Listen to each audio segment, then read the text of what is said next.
พี่น้องเฮายังอยู่ในข่าวของคมชัดลึกอวอร์ดครั้งที่22ตู่เต้าซันทเวนตี้ซิกปี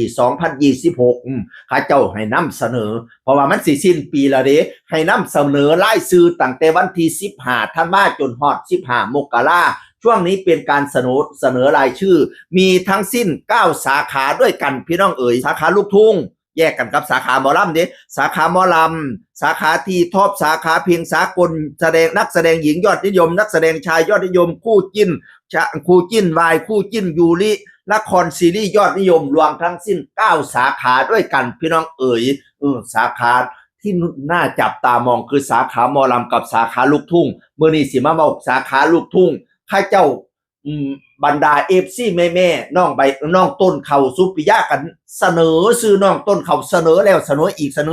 อแล้วข้าเจ้าก็เชื่อในพลังของข้าเจ้าว่าข้าเจ้าเสนอไปเพราะสมควรบัดแต่ประกาศรายชื่อมา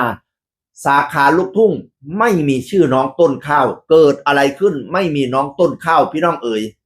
บัดนี้ก็เลยไปฟังรายการข้าเจ้าไล่สดของคมชัดลึก55นาทีข้าเจ้าก็เสนอชื่อว่าสาขานั้นมีผู้นี้สาขานี้ผู้นั้นพอแต่ไปฮอดสาขาลูกทุ่งไม่มีชื่อน้องต้นข้าวก็เลยมีFCถามเข้าไปว่าคือบ่มีน้องต้นข้าวตู้ข่อยคือเสนอชื่อไปหลายอยู่คือบ่มีต้นข้าวข้าเจ้าก็เลยชี้แจงว่าสาเหตุไม่มีน้องต้นข้าวเนื่องจากว่าเหตุผลในการร่วมเสนอชื่อในครั้งนี้ศิลปินจะต้องมีผลงานมีซิงเกิลเป็นของตัวเองในปีตั้งแต่เดือนมกราจนมาฮอดสิ้นสุดในปีเนี่ยภายในปีเนี่ยต้องออกซิงเกิลเป็นเจ้าของเจ้าของอันเพลงโคเวอร์บ่เอาพนาวานั่นน่ะอันนี้ก็เลยเป็นประมาณว่าน้องต้นข้าวไม่อยู่ในกติกาเนื่องจากน้องต้นข้าวยังไม่ออกซิงเกิลเป็นของตัวเองพี่น้องเอ๋ยนั่นละพี่น้องโอ้ยเสียใจอยู่เนาะเพราะว่าเราไปโหวตทั้งใดมีซื้อเล่าระดับต้นขนาดไทยรัฐอวอร์ดตอนนี้เราเป็นระดับที่1เด้อแต่ว่าไทยรัฐอวอร์ดไม่ได้ตั้งกติกาข้อนี้ไงแต่ทางคมชัดลึกเขาเจ้าตั้งว่าจะต้องมีซิงเกิลเป็นของตัวเองพนาวานะเพลงลูกทุ่งก็ต้องมีซิงเกิลลูกทุ่งเพลงหมอลำก็มีซิงเกิลหมอลำการแสดงละครก็ต้องมีการแสดงของเจ้าของในตอนนั้นพี่น้องนั่นละก็เลยเป็นมูลเหตุว่าบ่มีซื้อน้องต้นเขาเนื่องจากว่าน้องต้นเขานั้นตอนนี้คอฟเวอร์เนาะดังจากการคอฟเวอร์พี่น้องดังจากรายการดวลเพลงซิ่งทุนแล้วก็ไปออกเวทีงานนั้นงานนี้แล้วก็คอฟเวอร์เพลงผู้นั้นผู้นี้บ่ทันออกซิงเกิลเที่ยบรรดาแม่ๆหลายคนเพิ่นก็เข้าใจแล้วล่ะพี่น้องเอ้ยเอามันตรงไปตรงมาก็ดีเนาะพี่น้องเนาะสิได้ชัดเจน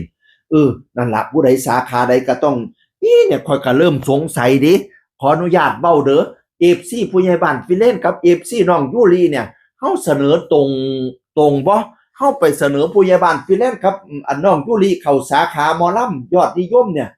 ค่อยไปฟังซิงเกิลเพิ่นปีนี้เนาะมันเป็นเพลงลูกทุ่งบ่แม่ทั้งหลายเปลี่ยนไปเสนอเป็นเพลงลูกทุ่งไหมอันนี้ในความคิดข่อยเด้อย่านเขาเจ้ามาไล่กติกาที่หลังละย่านมีปัญหานะเว้าเพิ่นไปเสนอรายชื่อสาขาใดเพิ่นกันได้อยู่แล้วล่ะ FC เพิ่นหลายผู้ใหญ่บ้านฟิเลนกับน้องยูรีเนี่ยต้องมีชื่อร่วมโหวตแน่นอนแต่ในตอนนี้มีชื่อร่วมโหวตในสาขาหมอลำแล้วไปไล่ดูเนี่ยน้องยูริน้องยูริเพลงน้องยูริออกจะเป็นอินดี้นะแม่นบ่ครับข่อยฟังบ่ผิดเด้อครับออกมา2ซิงเกิล2เพลงแล้วแม่นบ่ปีนี้นะแล้วกับผู้ใหญ่บ้านฟิเลนนี่ในปีนี้เราออกซิงเกิลเป็นสไตล์ลูกทุ่งบ่เราไปให้ตรงสาขาแล้วผมว่ามันจะไม่มีปัญหาพอดีถ้าเขามาไล่กติกาแล้วยัน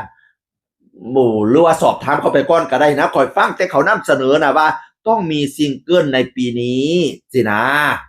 นั่นละก็วอลูทั้งคมสันลึกสิว่าจังไดเนาะนั่นละก็เลยนำเสนอแม่ว่าแม่เขาเปลี่ยนสาขาดีบ่ จากสาลูกพุ่งไปเป็นสาขาหมอลำดีบ่สำหรับผู้ใหญ่บ้านฟิเลนกับน้องยูริโตเกียวมิวสิกนะเพราะว่าปีนี้เขาเจ้าแยกกันระหว่างลูกทุ่งกับหมอลำนะปีกายบ่แยกมันก็เลยบ่มีปัญหาในการเสนอซื้อปีนี้เขาเจ้าผันแยกนั่นละเสียงคือคนเก่าเว้าสู่ฟังสวัสดีครับ